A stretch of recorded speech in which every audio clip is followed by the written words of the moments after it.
के घरवा छोड़ावे रहो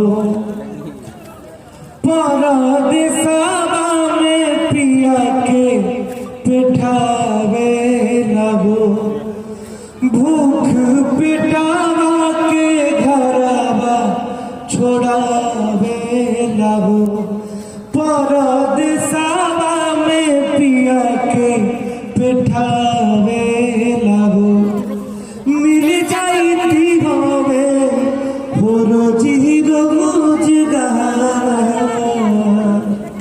कौन कृपा कर तू ए छठी मैया हमरो सैया घर ही रहते